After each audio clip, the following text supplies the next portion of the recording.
And we're live. Good afternoon and welcome to yet another live from Animation Pandemic. Today with us we have Gabriele Coen, animator at Kojima Productions in Tokyo.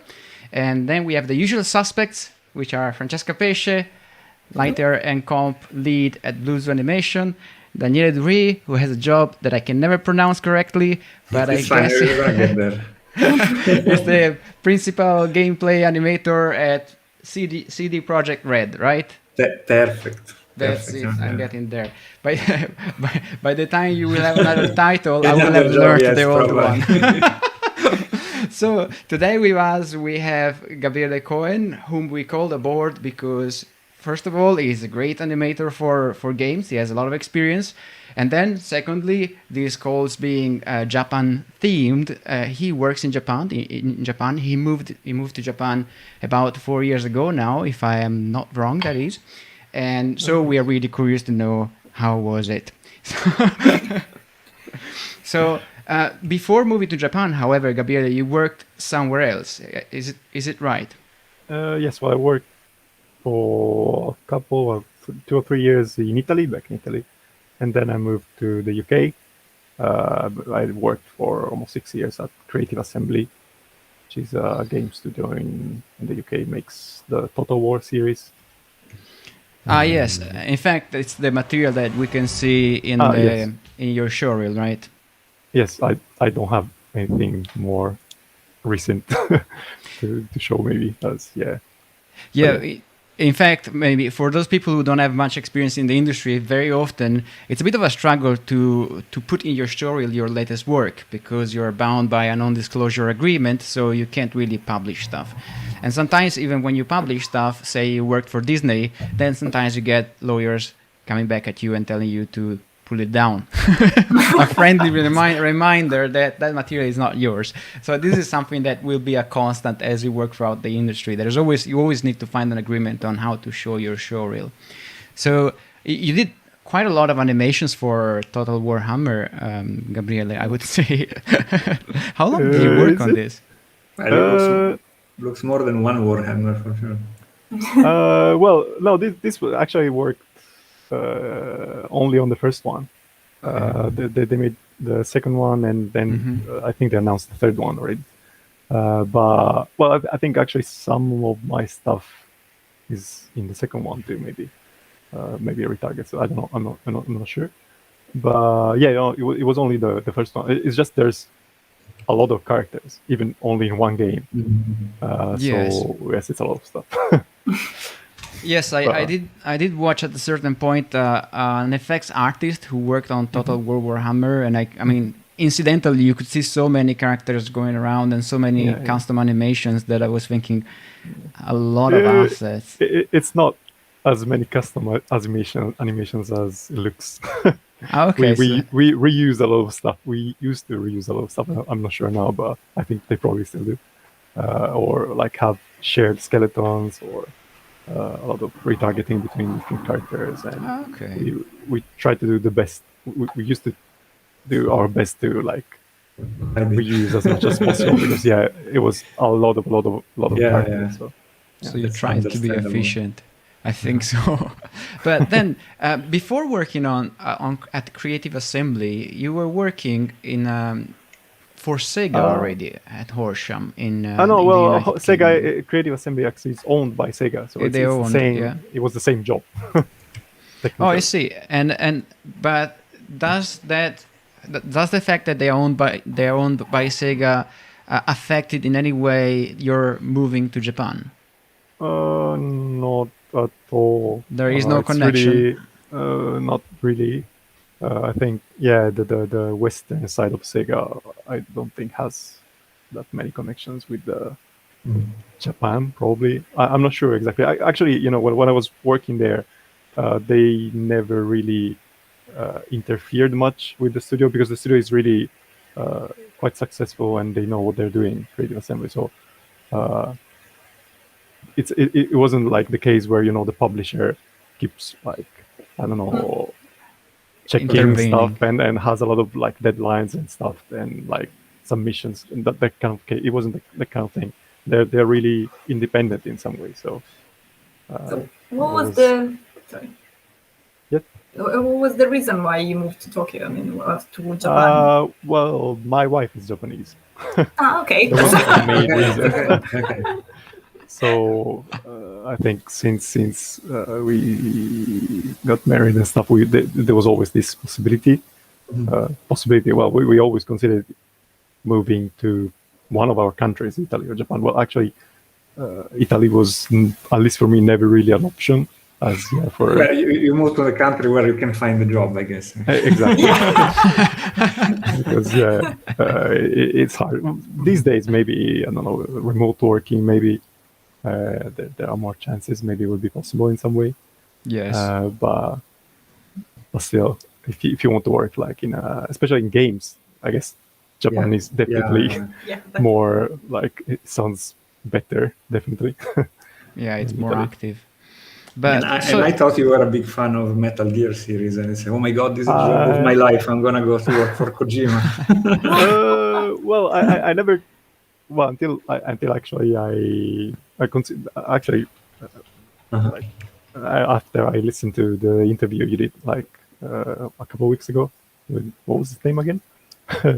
With Thomas with Franta. With Thomas Franta last week. And he said he was always dreamed he always dreamed to move to Japan. So I'm not the kind of person who like always thought I'd like to work in Japan one day, or even as a trip.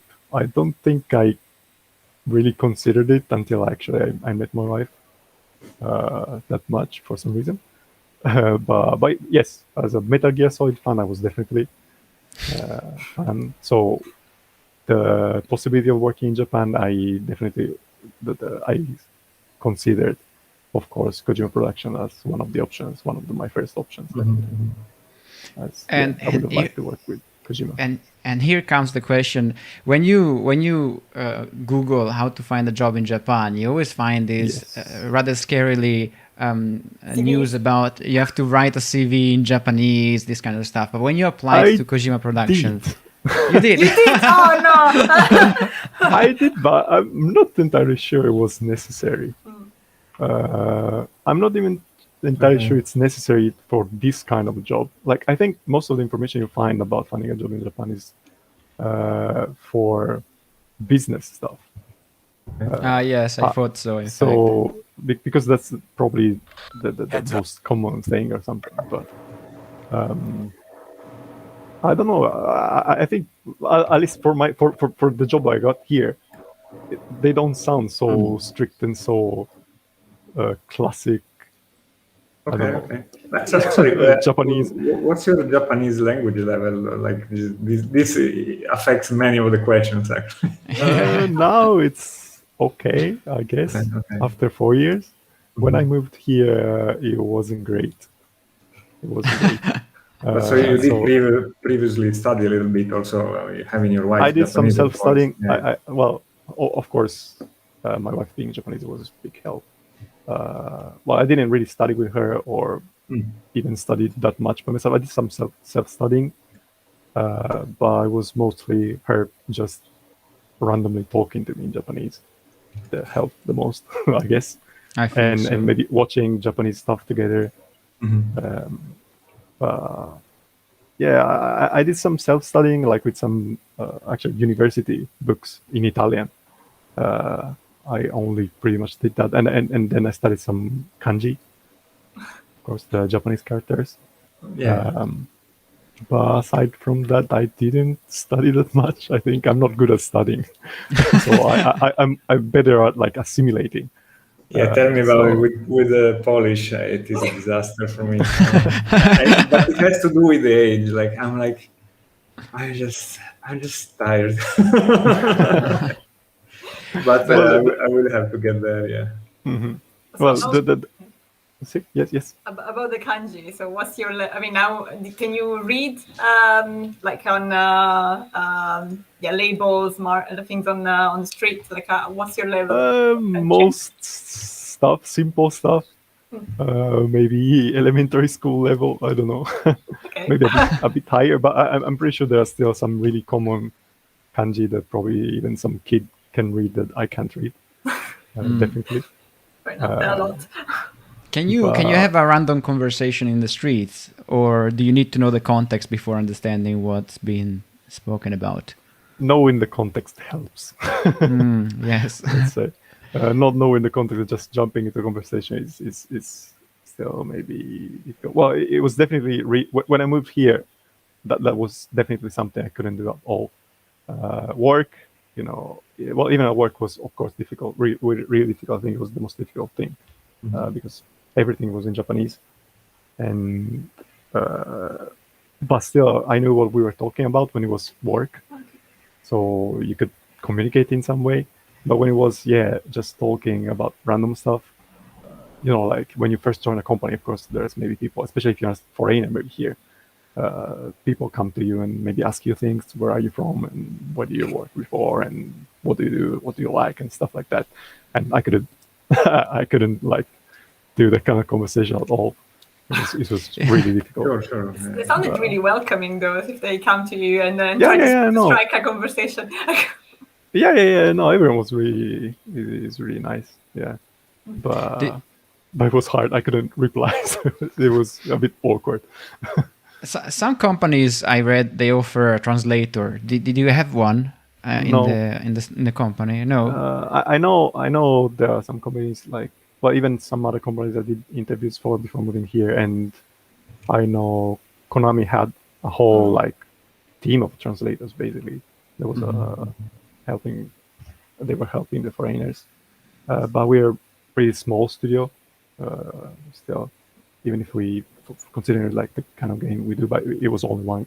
Can you one say the numbers of the studio? I think it's kind of known that we are about 100 people. Okay. And from the start, I think Kojima didn't. Sure. He always wanted to keep it like about 100 people. I'm not sure about the future, of course, but the idea initially was to not to go above 100 people. At least internal studio, of course, there were a lot of not external help. Yeah, of course, outsourcing and stuff.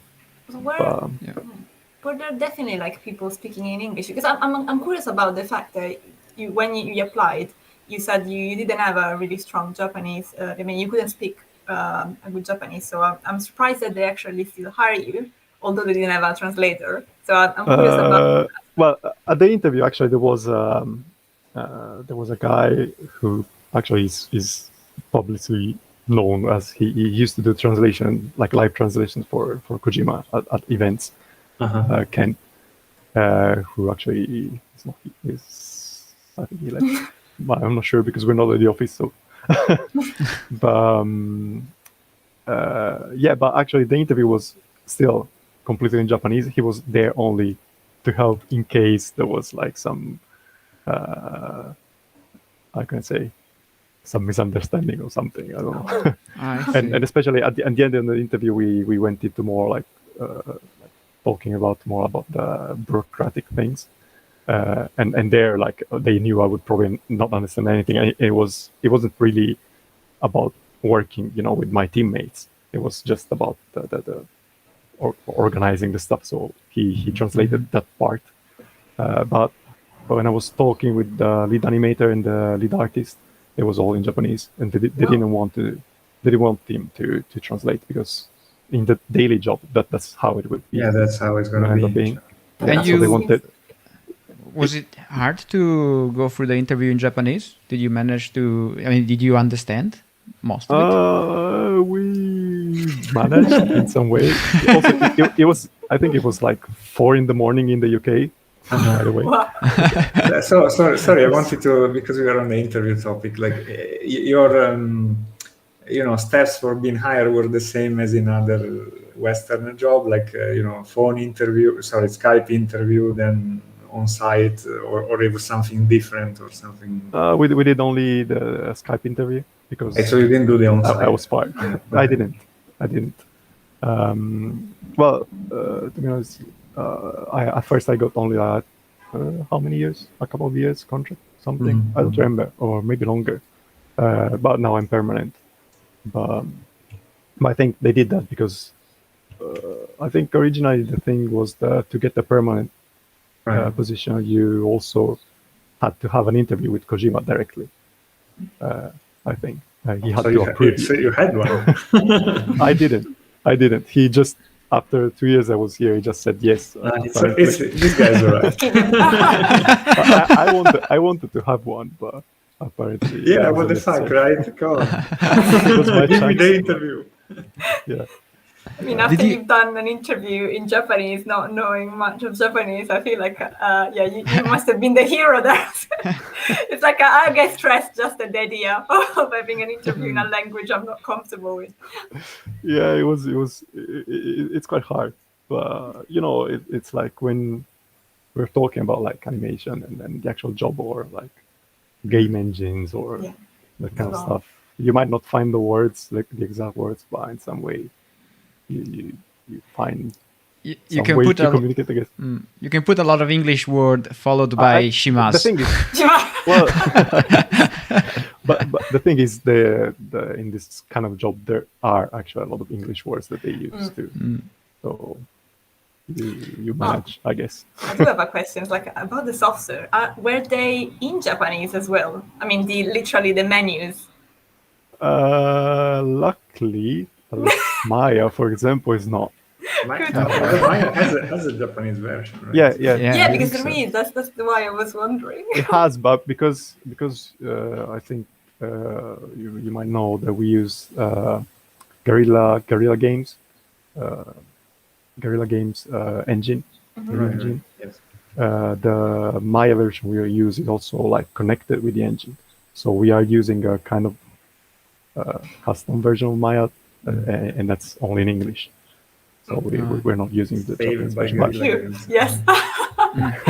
That's a good one. Yes. Me and Daniele worked on a German Windows when we were in Munich. Actually, the PC is all in Japanese. I have it all set up in Japanese because there are a few things that I think there was the bug tracking software we used that I set it in Japanese, and then I had some issue or something.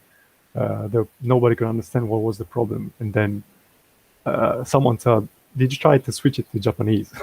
And I switched it to Japanese, and then it worked. Because I don't know. Yeah, I don't know. There was something that didn't work in English. I don't know why.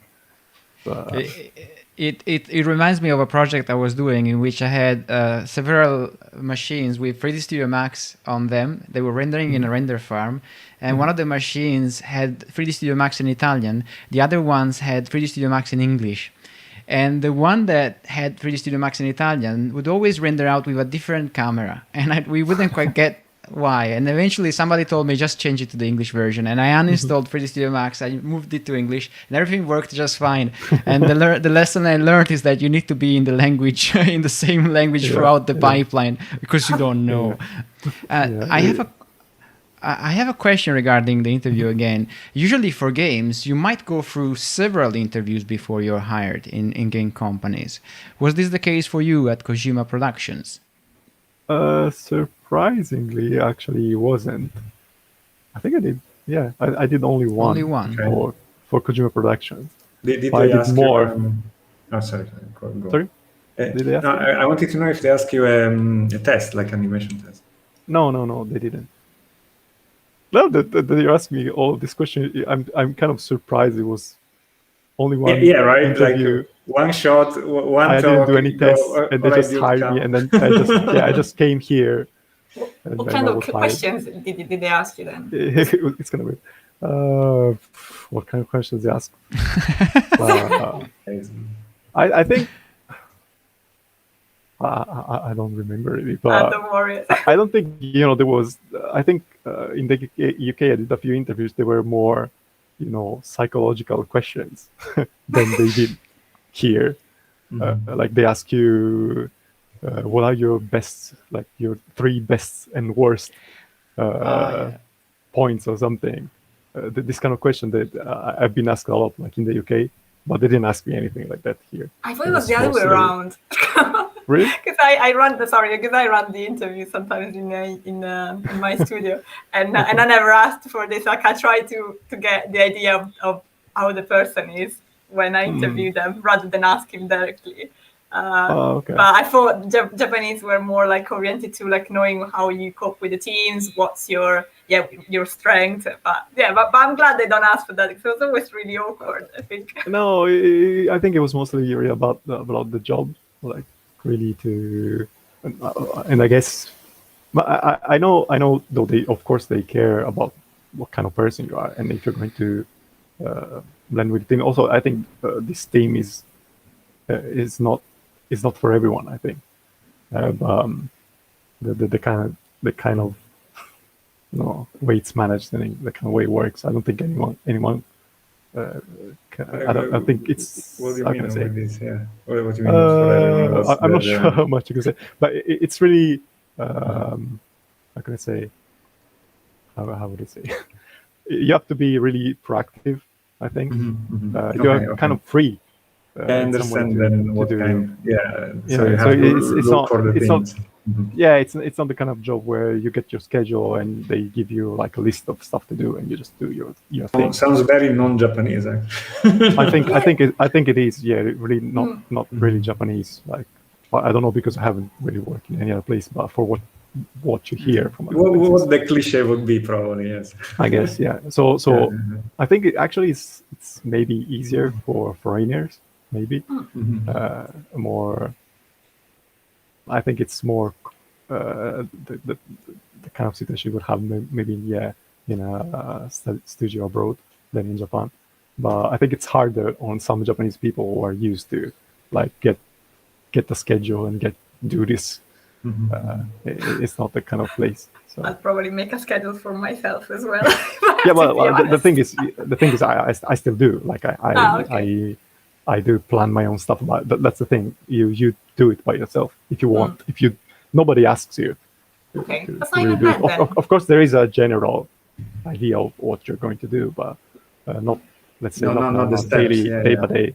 Yeah, and then you also, by communicating with other people, you decide, oh, okay, maybe I should prioritize this, or maybe I should be doing also this, or you can just say, I don't know, if someone says, I don't know, what if we had this thing, you can just say, oh, I'll do it, and that kind of thing. You can. That's great. That sounds great. How did it work production-wise? Sorry. How did it work production-wise? Did you manage as a team to keep things under control, or were there times in which things were a bit difficult to keep track of? I think, I don't know how, but it all worked together. I have to I ask. not think I should. Well, of course, there's the lead animator who is overlooking everything, so he knows if there is something that the Indian is missing, or like, I don't know, that kind of thing. But he delegates a lot, I guess.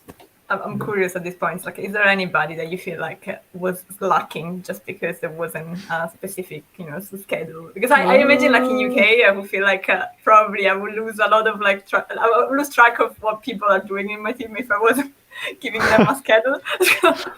Not really, because there's always something to do. I don't think there was, at least during like full production, I think really there was, that kind of situation that there's. actually, like when we do our morning meeting, maybe there is something new that comes up, and the lead animator would ask, is there someone who has like some time to do this?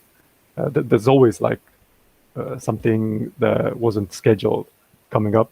So Yes. I don't think there is much time to be slacking. Or, If someone is doing nothing, that he always gets something to do.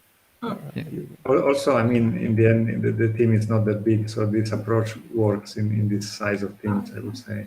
Yeah. So what's the size of your team specifically? Animation team, I think permanent. How many are we now? 6 or 7. Okay, 8, okay. maybe So more. it's quite contained. Yeah, we're more doing production, and there were a few also external people that worked on site though during production. Okay. So at the time, I don't know, maybe in the office were maybe 10, 12 people maybe.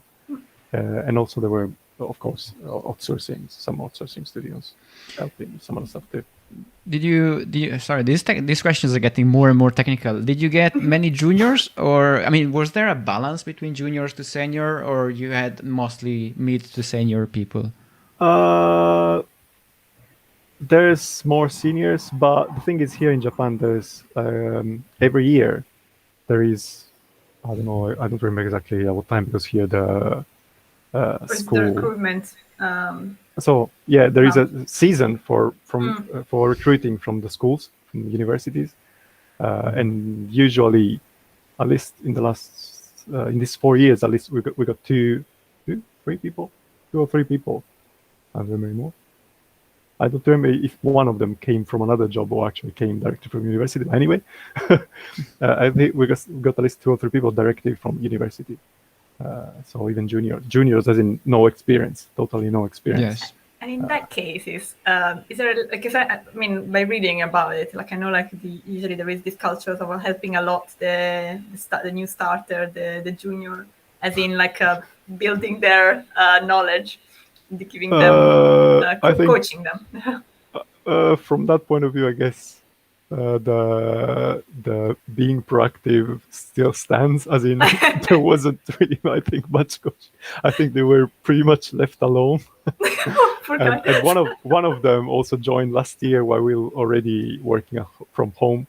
So we've never been together, like all working together in the studio. So I have no idea. He's still working and he's doing the job. I don't know how it feels to like start a job like that, like your first job like that, and just always work from home. Never have met most of the team. I met him once last year in December. I think there was one day we went to the office together, when we were still going once in a while to the office.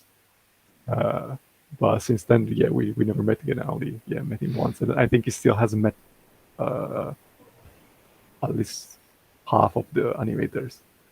So it's kind of weird. I think so. But I think it's probably it's happening pretty much all around the world. Yeah, not just here. So. We had the same situation for them. In Japan, you have the nomikai usually in companies, right? It's when people go to drink after work. Did you manage to have any of those? Pre-COVID, we did. We did. Yeah, we used to do that, but we didn't really do it that often. We actually did it only when there was someone new coming in or someone leaving. Most of the time. Okay, it's pretty relaxed. It's almost like here. Yes. I guess. Other teams, I guess, maybe other departments maybe do it more often, but I don't think it's, the nomikai where you have to go because it's like a business thing in some way, like to build the thing. It was just people going to drink together, really. I think it was pretty free form in some way. Were they good? Did you enjoy them? I mean, how was it? Because I think especially at the beginning when you don't speak well Japanese, I think how did you feel about it was really people drunk in the noise trying to listen? Yeah. Well, the thing is, as I said before, the normal conversations were the most difficult ones at first. So yeah, I didn't understand anything the first time. Luckily, there was at least one. There is another animator who is he's actually from London. So I managed to talk a bit with him, But I tried to speak with other people too, but yeah, it was hard. And also, yeah, when people start getting drunk, you don't understand anything they're saying.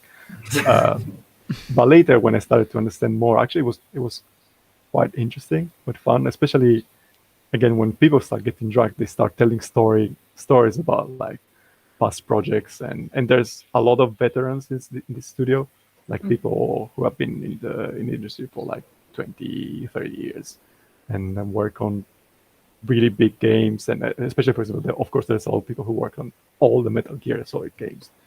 So you hear like some really funny stories about really interesting stories about I that. found this amusing because in London there is this culture. I don't know if you felt it in the games itself, but there is this culture that people keep like moving around from a studio to another quite a lot. It's really frequent, and the idea. But even at BlueZoo, like where I work, like people don't, even if they stay in the company, they never pick up season 2 of the same production. And it looks like from what you're saying, people are really committed there to the same game. Well, I think it's in Japan. There's still the idea of like you get the job and it's for life, and it's still it's something that I guess it happens also in games too. I think it's maybe I know there's a few people who like left or came during the project from other studios or went to other studios during the project, so it's not that fixed still. Even here, there's people moving around, but I think there are still people who are pretty attached to their job and they dedicate their lives to that job. So it's more common here, definitely, that in the West where we move. But in any case, in games, you still tend to stay for longer. Like just even if you stay for one game, the game is 2-3 years. Projects are longer, projects are longer. So of course, yeah, definitely. What about about commitment? What about the overtime? The overtime, I didn't. I was really, of course, coming to Japan, it's one of the scarce things. Scarce things, I think, because you hear about it a lot. But nobody ever asked me really to like you have to work late tonight or why do you go home that early or something like that. That never happened. Actually, to me, it happened years ago in Italy. Actually.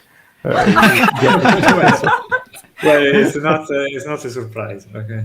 But, no, it never happened to me. I had just a few times that I worked late, but it was pretty much always before, for example, releasing a trailer or something like that, where there was like some work that had to be finished and like last really fixes to make sure everything was perfect. Is the overtime paid in general, or is it? No. Well, it's officially it's included, as in there is in your contract. There is I'm gonna say a part of your pay is actually overtime already paid in some way. It's prepaid. It's prepaid. Basically. Did you find out after doing the overtime, or it was?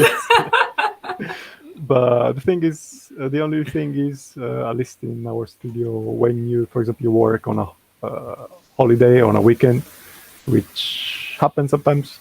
Weekend not much. On a holiday happened because maybe there was a trailer or something we had to finish or something. But you get a day off that you can use later. Okay. So it was actually something that I used quite a lot because. If you take, of course, if you on a day, if there's like a holiday, like a long weekend, for example, everyone goes like somewhere on holiday, so everything is booked, everything is full of people. Instead, if you like work on that day and then take next weekend, for example, nobody's, there's less people around. So if you want to take a trip, do a trip or something, to be honest, you can just ship it. Doesn't sound bad at all. It sounds like be almost better than London in some cases because I guess the VFX over time is still, I think, quite a big deal here. And then it depends on the company. In London, I think the big visual effects shops in London historically did not pay overtime during the week, but you could get overtime paid if you worked on Saturdays or Sundays. They had also, at least when I was working in visual effects, there was also the tendency to trigger on a a carpet bombing overtime on weekends during summer. I don't know why summer was considered a moment for the companies to say, and now we work on Saturdays. I don't know. Right timing. Well, what you're gonna do in UK anyway? It's bad weather. Yeah, in fact, maybe that was the abstract. But maybe you want to go somewhere else on holiday where it's good weather. But smaller companies in London, they do pay overtime usually. They do pay. I think it's more like I think rather than just the pay, because that is obviously an important part, but also the fact that there is a bit of pressure, obviously, in certain studios still, even like just the group pressure of like doing overtimes. Well, it looks like there is not such a pressure maybe on your studio, and even before deliveries, I think even in my studio where we don't usually do overtimes, we tend to do a little bit of extra before the delivery, so that's fair enough. It sounds good actually. That's what I wanted to say. Well, it was actually, because of this system actually, when we finished that Stranding, when it was released actually first only for PS4, I took 2 months off. Because I had a few at the end of the project. I had a few accumulated holidays to use, and I took 2 months off, and we actually did a around the world trip with my wife. Oh, nice! And that was okay. Nice. I mean, how did you? Yeah. When did you ask? How did you ask? Because I don't know, Japanese are more shy about asking. I just asked it would be fine. I have this many days off. Can I use them?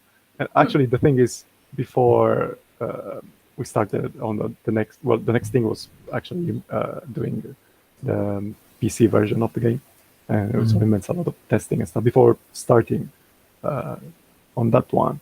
Actually, they recommended us to take as much of our accumulated holidays as possible. So I asked, can I use them in one block? Is it fine?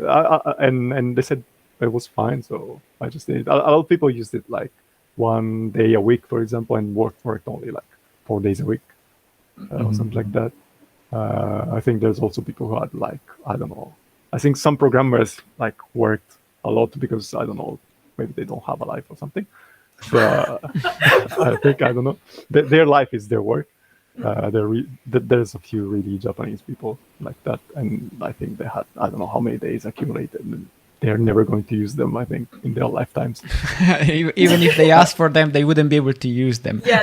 Actually, no. There is since a couple of years ago, there is a law in Japan that forces you to use at least 5 days off in a year. You have to take at least 5 days off. Yeah, because people weren't taking them. Yeah, even 5. They weren't taking even only 5. Yeah.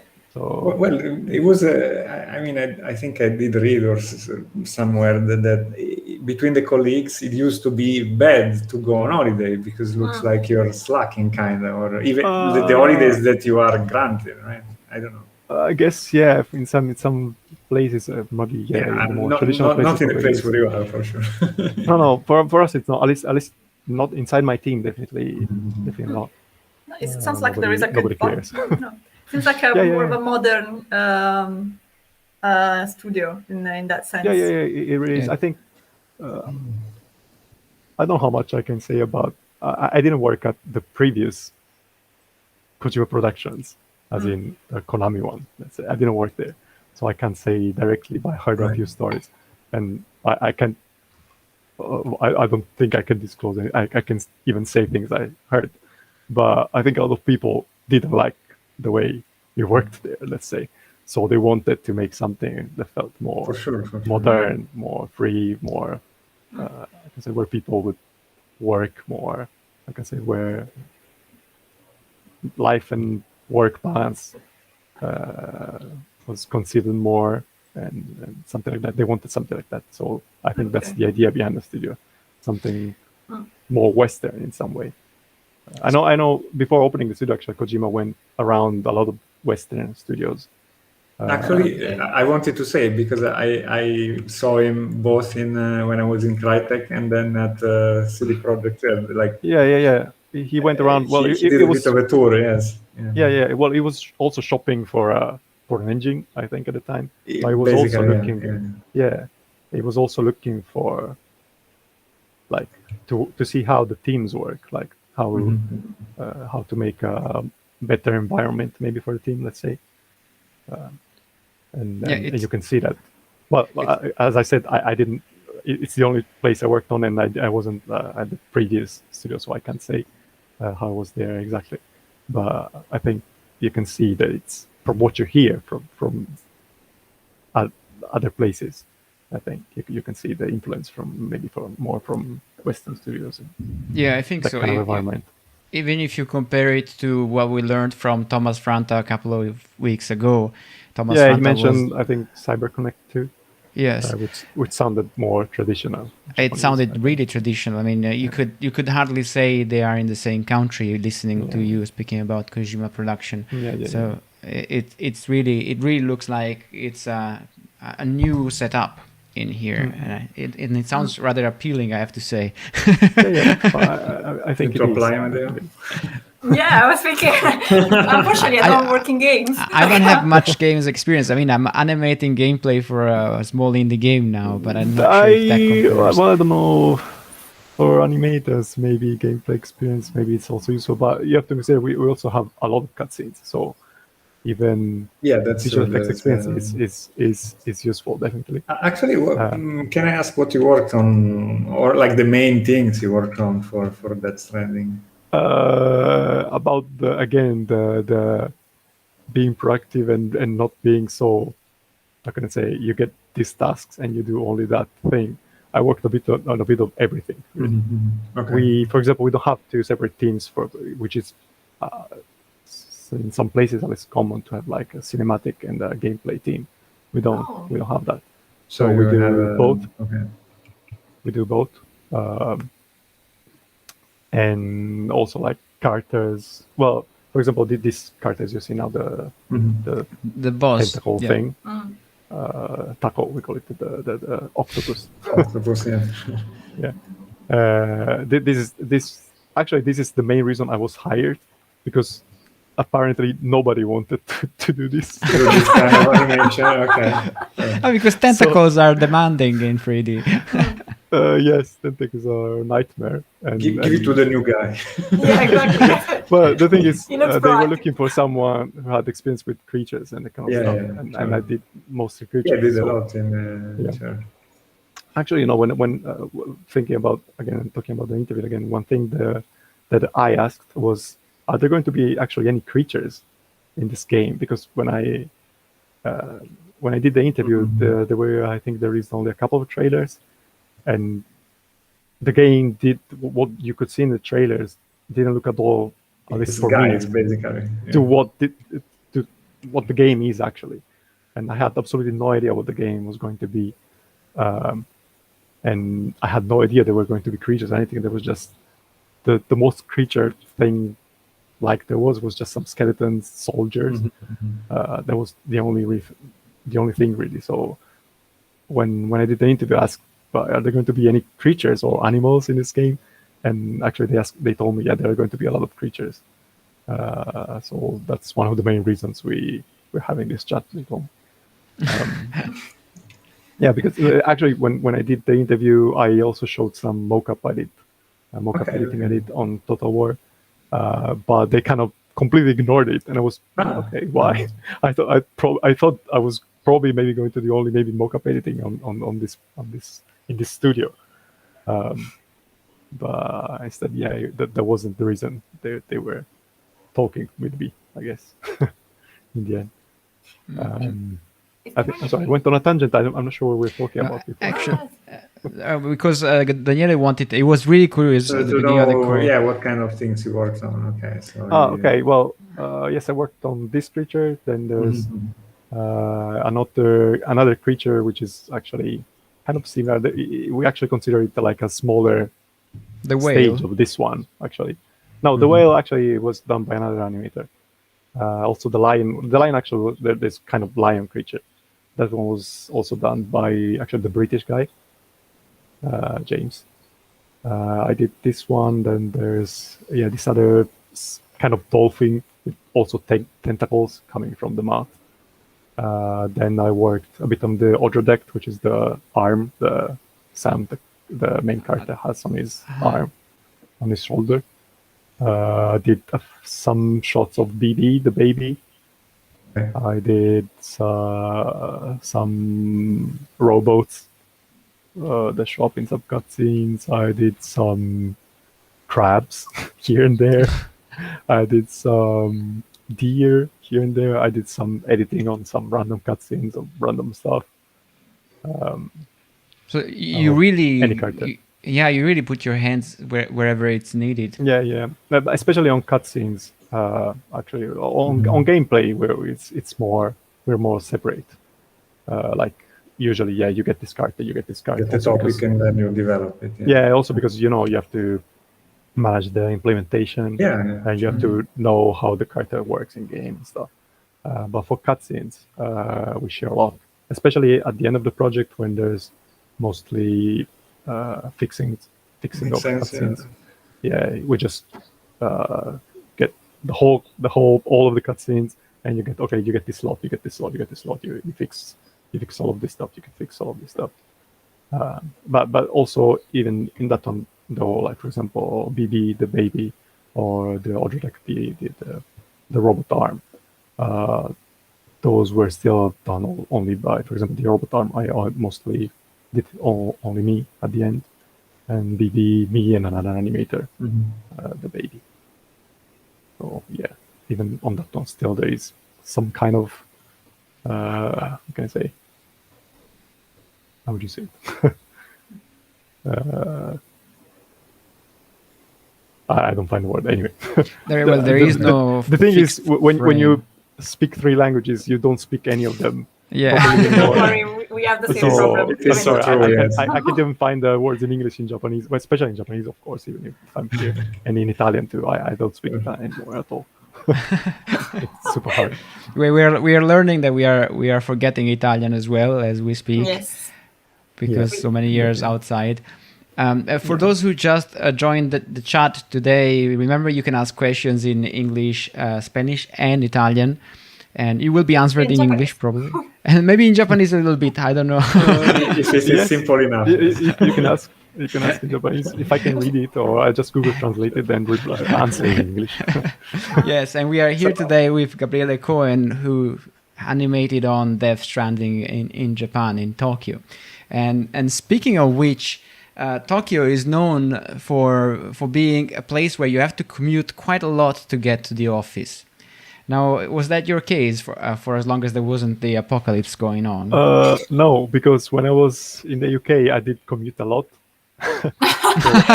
When I moved here, actually, well, my wife also, most of the, one thing that I have to say is, I wouldn't be here if it wasn't for my wife, like doing most of the bureaucratic stuff and finding a place and all the stuff.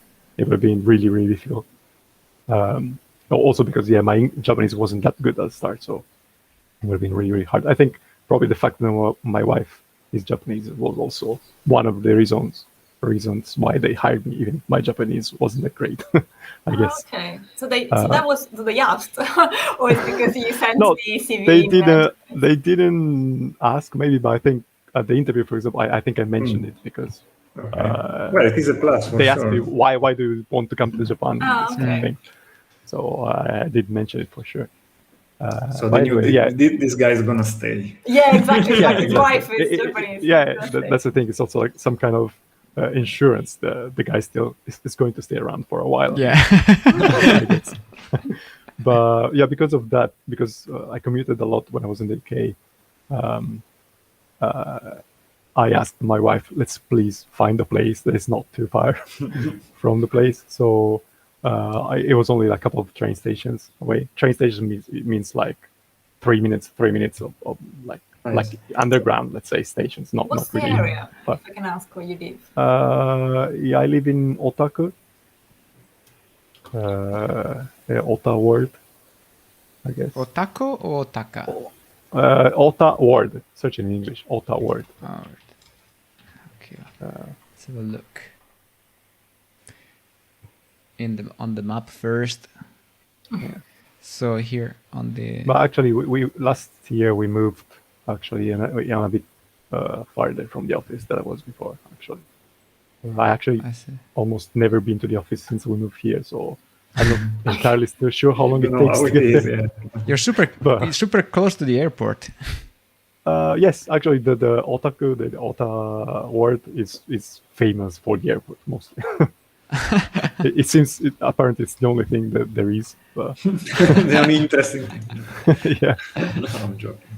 And also another thing Tokyo is famous for is that the houses are very small. The flats are very small. How do you well, cope yeah, with the that? first place we were in wasn't really that large, I guess. Well, it was still, I think, larger than the flat we used to live in London, actually, and Yeah, cheaper. sorry, if You're you making a come case. from- I think we should move And- outside London. If Yeah, you come from London, I don't think it's a problem to do. yeah. The thing is, yeah, the flat we had in London was actually smaller and more expensive. So yes, but still in London, I guess if you move a bit farther or something, you can still find something a bit with more space, especially if you live outside, maybe the big city. Like when I was living in Horsham, for example, I had still a flat that was kind of small, but it was really cheap. Okay. So if you paid a bit more, you could get a house basically Yeah. for pretty cheap. Here, yes, it's more difficult to find something of a decent size, unless you pay maybe a lot. Here, the flat we have now, the reason why we moved a bit farther is because we need more space because of we've had a kid now, so we had to move a bit farther from at least from the station. When you live close to a station, usually everything gets more expensive, so we are a bit farther from a station. I want to ask, is your wife from Tokyo? But for the reason of, like, meeting with friends, meeting with No, connecting with... The no, thing is, she's actually from Osaka. Okay. Okay. So that's the thing. Actually, when we moved here, we were undecided between Osaka and Tokyo. Actually, so I did apply actually for a couple of studios in Osaka too, but in the end I decided to come here, which wasn't maybe the best idea in the end. So it was a choice. It was my choice mostly, and I'm sorry for that. Your wife saying, "No." but in some way it's good for my wife too, for a job. She does illustration, and here there's a lot of publishers and that kind of things, and a lot of galleries. So it was good for her too, from that point of view. But especially now we have a kid, it's kind of hard with her family being far. Yeah, that we is always don't a have help, anyone right? helping. So I was gonna ask So you, I a bit regret being here now because having a family close that can help is. But probably will you really have good. the heart to say to Kojima that you're leaving? I don't think so. I would rather do seppuku. Sorry. I don't know. I think I don't know if it's. I'm not like that irreplaceable. I think. But, is there any chance, do you think, to work remotely? Like, is there? I mean, because now you've been working from home for quite a bit. I don't know. I've been wondering.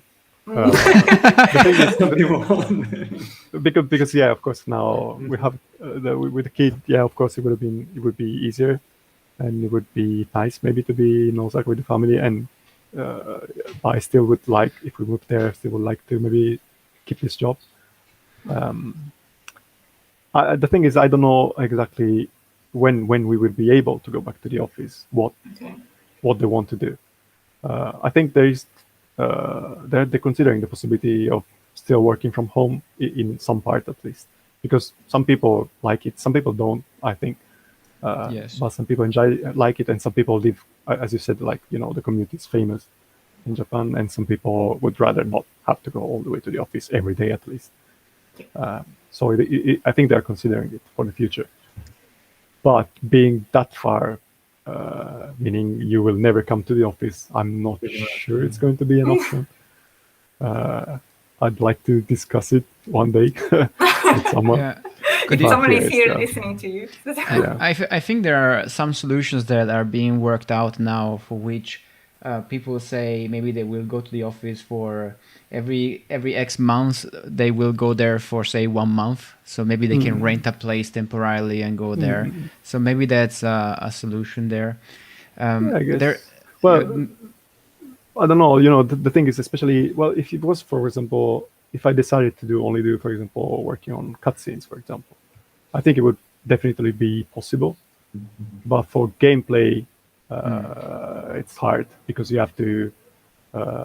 Even now, I have to admit, working remotely, it's hard sometimes. The communications, you have to communicate a lot with not just with the other animators, but mostly with programmers, designers, and sometimes it gets a bit hard to understand each other, especially when you don't speak properly Japanese. So I'm right now. I'm working on this indie game, and we are all Italians. And so you would say, we actually know each other from before, so you would say it's easier. But in practice, sometimes you spend a lot of time just because you're not in the same room, especially for gameplay animation that needs to be implemented. It's very easy to waste 1 or 2 hours because you are remote. I think that's the problem. Yes, I think that was the main problem in my studio as well. We all speak fluently English, but it's the same. That doesn't, even like speaking the same language wouldn't help. There's still a communication issues of thinking, even just matching the time, or when you want to speak to someone and that person replies that's so hard. to you. If there's more than 2 or 3 people, it's like, okay, can we meet like in half an hour? And then someone disappears and is not there, and you wait half an hour and then never shows up. Like, okay, let's do it tomorrow or something. So it's a bit hard because the thing is, being at home, there's always maybe something coming up. Especially there's maybe people with families and stuff. So sometimes something comes up and you can't be there anymore, or you stop typing suddenly because something happened. The kids arrived and start screaming. The coffee spilled on the keyboard. You never know. You go away a second, then like when you come back, like 20 people wrote something, and you have to read again everything before you can actually go back into the conversation. So in the meantime, in the chat we have some questions. Remember, the chat is open to questions, and we have one which is maybe a bit difficult to answer because they ask how much experience is needed to get a job in a Japanese animation studios. And this person asking, they have 5 years of experience in TV animation and they want to switch to gaming, and they are asking if you have any quick suggestion that you can shoot at them. I think it's a bit hard to, but try. It's maybe hard, yes, of course, because depending on the job, they might have different requirements, of course. The thing is, you have to consider, if you want to find a job in Japan, is that coming from abroad, it's always going to be, well, like any job that you can get in another country. It's almost always easier to get someone from the place. So you have to consider that your experience is going to be compared to the experience of the local people. So to be considered, you have to be better than the local people, because you come from abroad. They know you're not going to be able to speak as properly like someone from the place. It's going to be more expensive for them for you to bring you here. It's going to be, I don't know. Of course, it's more difficult for a foreigner. So, in comparison to someone who would be from here, you need to have more experience. You have to. I can't say how many years. It's also experience. I don't think it's about years. It's about the projects you did and the kind of job work the quality you can do. Yeah. But also that depends, of course, on. Yes. Would you say this is like different from London? Because when I came to London, I found it was really hard, especially because of this competition. Because you were a foreigner, so you're probably not that good at that time in English. And when you try to find a job, obviously you need to show that you're better. Probably also the local people. Do you find that, because you also worked in London, did you find it similar? Well, in London, I don't know. When I decided to go to London, I actually took me like, I don't know how many months to get there. Like I said, I don't know, to Reels, to don't know how many places, like a lot of VFX studios, which it was where I wanted to work. And I think I got the reply only from maybe Framestore or someone, I don't remember. And I got a phone call, but then for some reason it didn't work out. I don't remember. And then in the end, I got the job at Creative Assembly. but I'm not, considering I didn't get many replies, I don't know exactly what was happening on the other side, so I can't say how it Nothing, compares to UK. Literally not. Really. But then when I was in the UK, actually I did, while I was working at Clear Assembly, actually did a few interviews during the years in London, VFX studios, because I still, for a while, wanted to work there. But it never worked out, actually, mostly from my part, because I don't know, I didn't want to live like a really kind of more secure job for everything some like 2-3 months contracts or something like that in VFX, and maybe not as interesting projects as I would have liked to. But there was in London, sorry to interrupt, there was in London this, at least 10 years ago or so, a certain diffidence towards people coming from outside. They tended to hire people who already worked in London. So that's why it was a bit difficult for juniors at the time to get in. Once you had your first job in England, then doors would open. That was usually... Now it's a lot different. And there weren't replies to like a lot of like, I think when I was looking for a job in London, I sent probably hundreds of CVs, and you get only like a little bit automatic reply or something. Automatic replies when you're lucky, or no replies at all. But so in Japan it was different. So like how long it took you to find a job, and how many replies compared to the CVs you sent you got? Well, I got replies the day after. I think in 1 week I got the replies from all the places I sent it, which was only 3 places, actually. And you got the job in all of them. So I mean, potentially. I got the interview in all of them, and I got an offer from all of them. Wow. I don't know if either you are really impressive, or actually are you selling me Japan really well now? Well, Gabriele's really is pretty competitive. I mean, you have a lot of stuff there. Like I think the creature animation probably made it easier. I think you have to have something that they're looking for, of course. Okay. I guess I had probably something there. So you're not sure? Yeah. I'm not sure. Sorry. So you're not sure if, like, saying you have more of a normal story, like more of a human being on Earth, like it's just having like a normal animation. Would you say like it's possible that you still get a reply? Maybe. I don't think it's impossible. The thing is, I don't think compared, for example, in London, there are that many, at least 3D animators around here. Okay. Because especially who want maybe to work in games or something. People may want to work in games are more. I think there's still here in Japan more people doing 2D stuff, not just animation, maybe just drawing and stuff, like illustration, that kind of stuff. But actually, 3D animators, I don't think there are that many around. Maybe even for us, which we are kind of well-known studio and stuff. Sometimes I think it's sometimes hard to find people.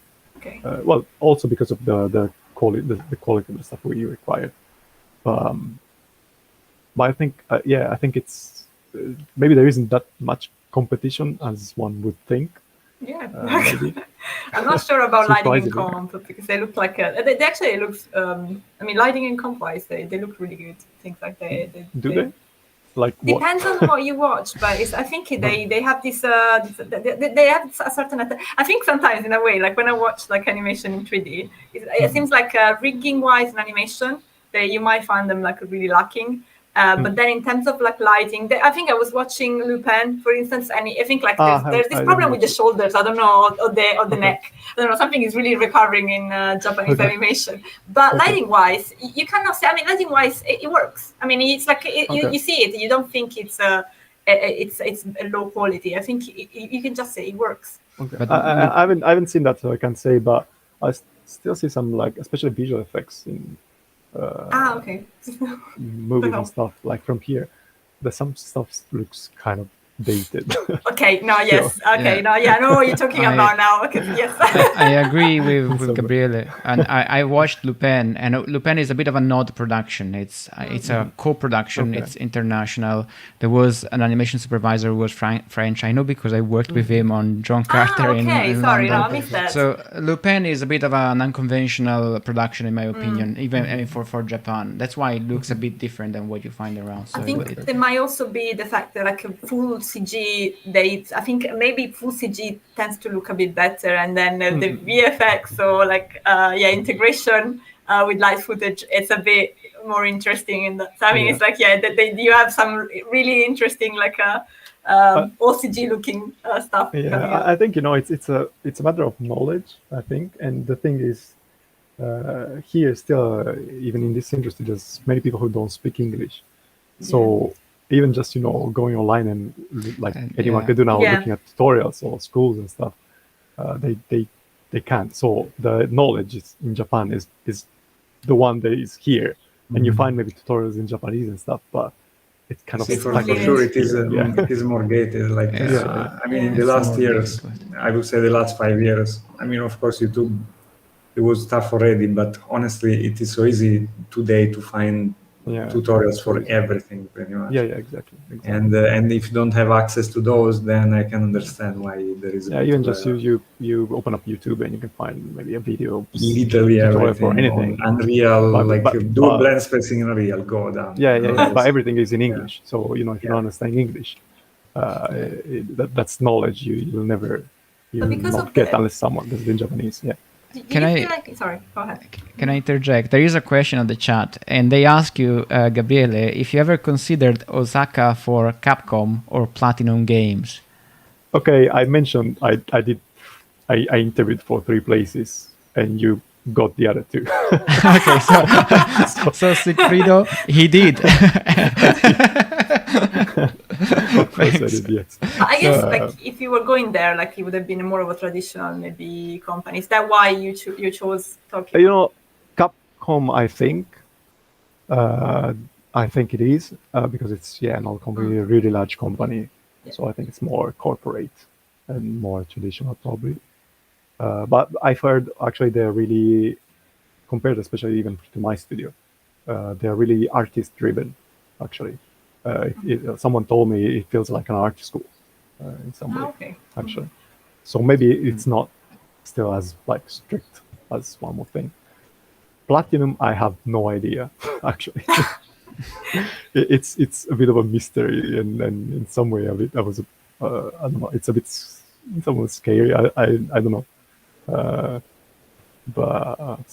don't know much about them. But I don't think I've met anyone who worked there, so I didn't hear any stories about Platinum. I met a few people who worked at Capcom, so I heard a few stories about that. I see. The same person online is asking which kind of level of technical skills is expected from animators in Kojima Productions, and whether they are doing some engine implementations. Well, you partially answered to this by saying if you do gameplay, you will have to do game engine implementation, I guess. Well, actually, I didn't do much implementation as much as I did, for example, when I was in a creative assembly. I did more actually than here. Here, actually, it's mostly actually managed by the programmers because, as I said, Capcom maybe they say it's quite artist-driven. Us, Kojima Productions, actually a really programmer-driven company actually. But technical skill, it's useful like everywhere, I think. I don't think it's required, but you have to consider still that something might come at any point that you've never done before, a bit more technical, and then you have to do it. They expect you to find a way. So between the animators, I don't think there is maybe. Actually, I think maybe the only one who doesn't know almost anything technical is actually the lead animator. Aside from actually the gameplay implementation and stuff, but for example, actual being a bit more, like scripting, for example, my scripting or that kind of stuff, I don't think he knows almost anything. That kind of stuff. But most of the other animators can do some technical stuff, I guess. Also, until now, we didn't have, for example, rigging person, someone doing rigging, like actually a rigger. We didn't have anyone. Okay. There was one animator. Sorry? So were you guys doing it as well? There was one of the animators who did most of the stuff on that Stranding. And I did a couple of rigs for a few minor characters too. And now actually we got there is a kind of technical animator who doesn't specifically do rigs, but mostly tools and stuff. But he's helping also with the rigging stuff, so it's a bit easier now. So you don't really have a rigging department; it's all embedded in animation.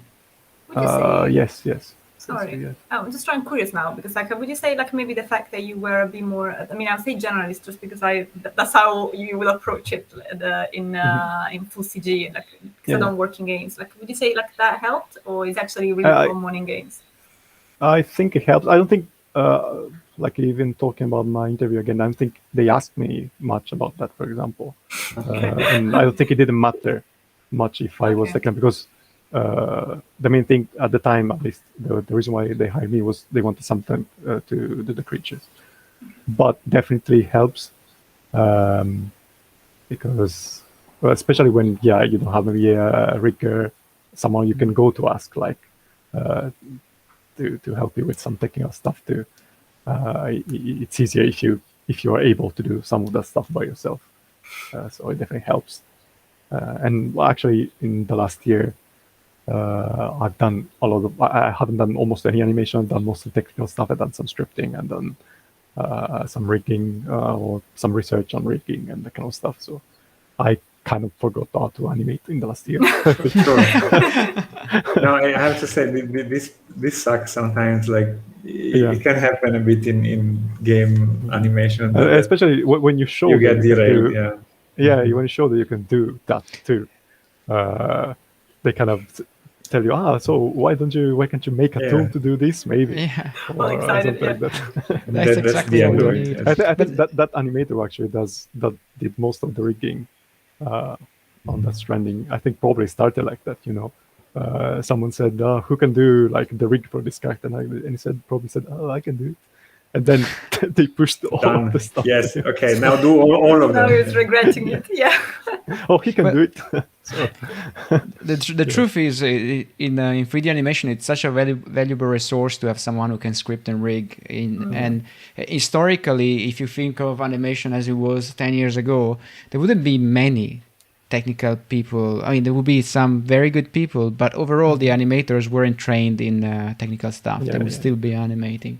Yeah. So it's a great resource. And speaking of which, since we are not talking about animation anymore, someone is asking if you have any tips on how to animate creatures better. I mean, if you have one, the first go-to solution. One, I think, at least to me, the most important thing is the weight. I think the thing that I consider most, and I think, especially at the start, maybe a lot of people focus, for example, like locomotion and stuff, focus a lot of like the legs, the pattern of the legs or something like that. And I would say first get the weight of the main body right, and then everything just kind of follows. When you get the weight and the rhythm of the main body part right, the rest is just comes together in some way. It can be a tip, really generic tip. But I think it's a very effective team, and there is a method from an animator from MPC, whose name is Daniele Fotheringham, and I've seen this. Yeah, and he does the body first, and then he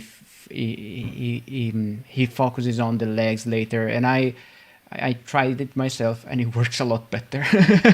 It's a lot easier to animate if you have the weight of the character down, and it works. I'm going to send the link in the chat for people so that they can have a look at it. I really suggest you have a look at it because it's in line with what Gabriele said. Yeah, I think I don't know honestly actually how easy it is for like maybe if you don't have much experience with actually creatures or like quadrupeds or something. If you don't know actually how they walk or something, maybe it's still hard. And maybe you do the main body, and then when you try to put the legs on, they don't work. Maybe, it's possible. So I guess when you do it, you still have to have some knowledge of how, at least in some way, the legs are going to move or something. But when you have, I think, maybe I've done a few walk cycles or something, and you got in your mind how that works. If you have to do it, for example, like you just showed in that example, on a rock or like uphill or like turning around something, and you know how the pattern is going to be, if you first do like just the main body, you get the main body right, the rest will just come. I teach animation, and I can tell you by observing people learning that this kind of method, as you said, is a bit difficult if people don't master in general animation as a general discipline. So say if people don't understand space switching, for instance, it can become very difficult to animate this way. And if they've never done locomotion, it can also become very difficult to work this way. So just like Gabriele was suggesting, do some locomotion first, and I would say learn what space switching is, how to convert animation between different spaces. Maybe check what Animbot does or what the world space converter from Morgan Loomis does, and see. This will help you quite a lot. And then there's another question in the chat from PK Maniac, who says, they ask how common it is for a Japanese company to hire foreigners remotely. This is going to be interesting for you as well, I guess. I have no idea. I don't know really. Well, considering until now, probably there weren't many companies even hiring remotely until now. So the answer is we don't know. I don't know, but you have to consider the time difference is going to be a problem. Well, of course, the communication. Normally, like even if you were here, if you don't speak Japanese, it's already a problem. If you're abroad, you're probably not someone who can speak Japanese or at all. So that's probably going to be a problem. So I would expect if there is any company who does that, is probably maybe not really a Japanese company, but someone who has a company here and is a foreigner, or maybe there might be some new startup or something that is more open-minded to the kind of things, I guess. Speaking of which, when you chat at work or when you receive emails, are they in English or in Japanese? In Japanese. Everything is Japanese. Okay. Our Slack is entirely in Japanese except for one channel, which is the foreigners channel. We are in three on that. It's called the Desperate channel. No, it's called random, actually. Okay, sounds like a really common. Yeah. You have a chat that's called random. Oh, the random chat is It's a classic. I mean, I'm just shocked by the fact, like, I mean, what did you have to do at the beginning? Like, were you just constantly Googling the kanji that you didn't know? Because that's what yes. I'm just shocked about. Well, pretty much, yes. Well, the thing is, being in the office, I could still go to ask someone, like, directly, still in Japanese, but by gesturing or pointing to stuff on the screen, you can still manage in some way. But when there was maybe something about HR or something like that, it was more difficult. Maybe they would write me something or send me an email, and I would just go to the HR person and still ask them directly, because I understand. And most of the time, I would just take the documents, go home, show it to my wife. Oh, that was the escape route. Yeah.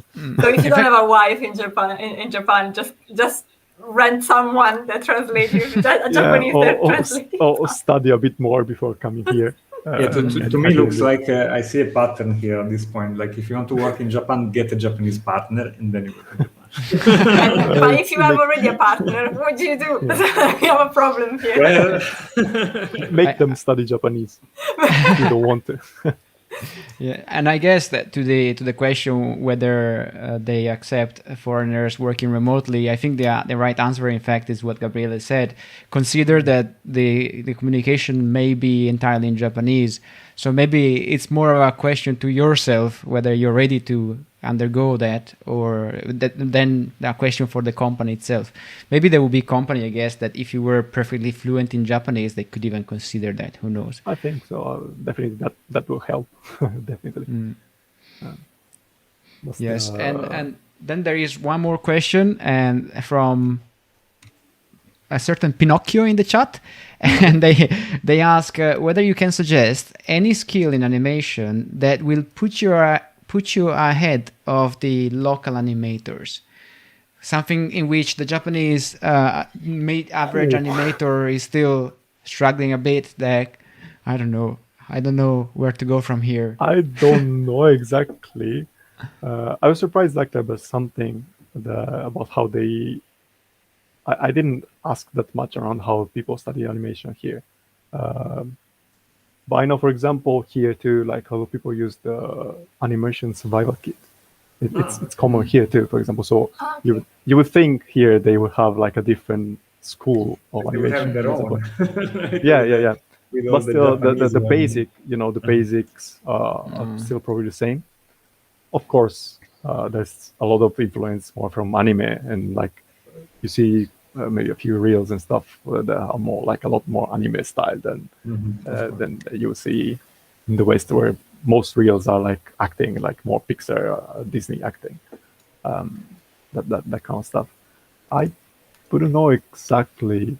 There is some specific skill that I could say, but as I said before, I don't think there is that much competition, or maybe that many really good animators. Recently I've seen some scenes from the latest Evangelion movie. There's a lot of CG apparently. 3.0 plus 1, yes. Okay. Evangelion 3.0 plus 1. I haven't watched it because I think it hasn't come out yet. I haven't watched it either. I've seen some scenes, and you would expect it, considering how big of a production it is and how many years it took to have like super good animation. Yeah, you would expect that. But the CG, the 3D parts were pretty stiff and kind of not great from my point of view, at least. I've seen only a few scenes like with some CG Evangelion, the robots actually, which are not actually robots, but still. I've been wondering about that. It's maybe because they tend to. It looks like even with you guys, like they had like animators that could also do rigging rather than a rigger up until a certain point. So maybe the people there, they're not actually 3D. They don't have a strong 3D background. I don't know exactly. Of course, I have no idea how their studio is set up, so I don't know how.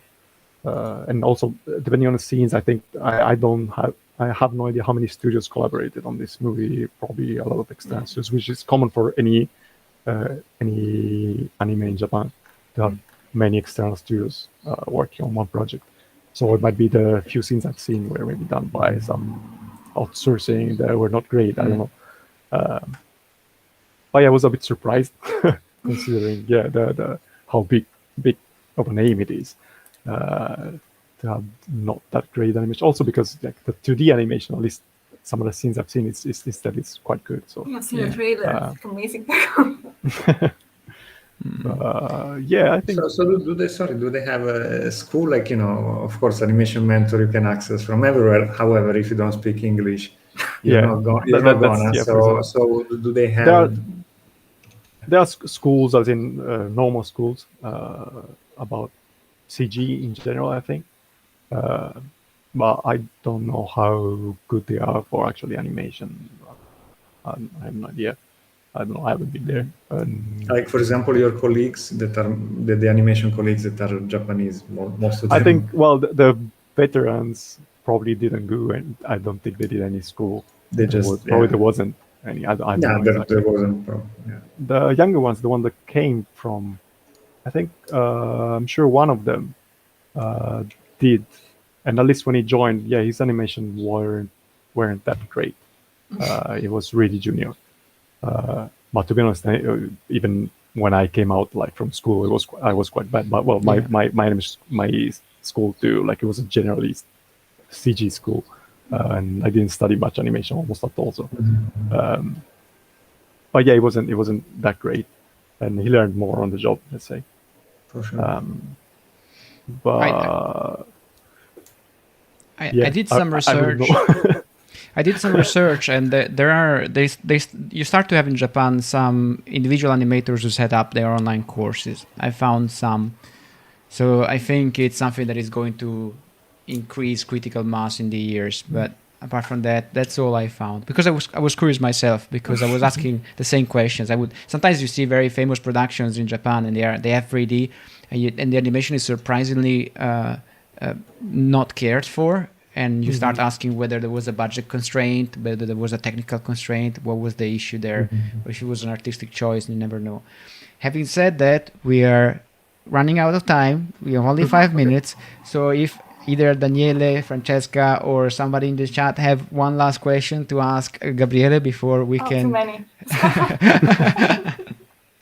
In fact, maybe Gabriele, we will ask you for another set of questions one day if you are available. It's fine. We can do it. We can do it.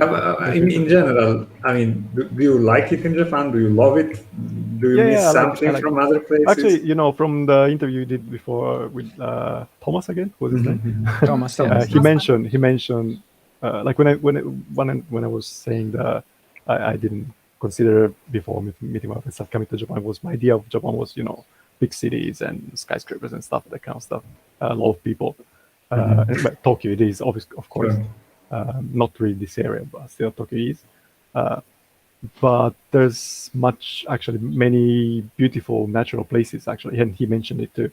Especially actually where he lives in Kyushu, the island in the south, where we went 2-3 years there to do a tour with the car. So for that, like I really like those places, and there's many places like that. Just going out from here, just a bit, and in general life, it's nice, and I like here. It's good. I would if you can speak a bit of Japanese to get around and maybe talk with some people and stuff. It's good. I like it. Yes. I have a question as well. Do you have a social network of Japanese people that you? Not really, aside from people from work, but most of them are people like with families and stuff, and live maybe quite far from us. Everyone has their own private life, so it's a bit maybe hard to connect with them that much. Maybe more with the foreigners that are in the office. Of course, it's easier with them. Yeah. And of course, at the start, there were the people that I was talking with the most because we could understand each other. Makes things easier. So yes, sounds reasonable. Yeah.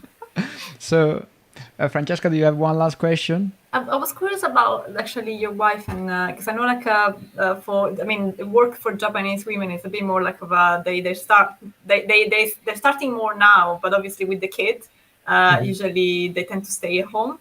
I know what's in your case you're retired. Well, she works as she's freelancing, so she always worked from home. Is it part-time?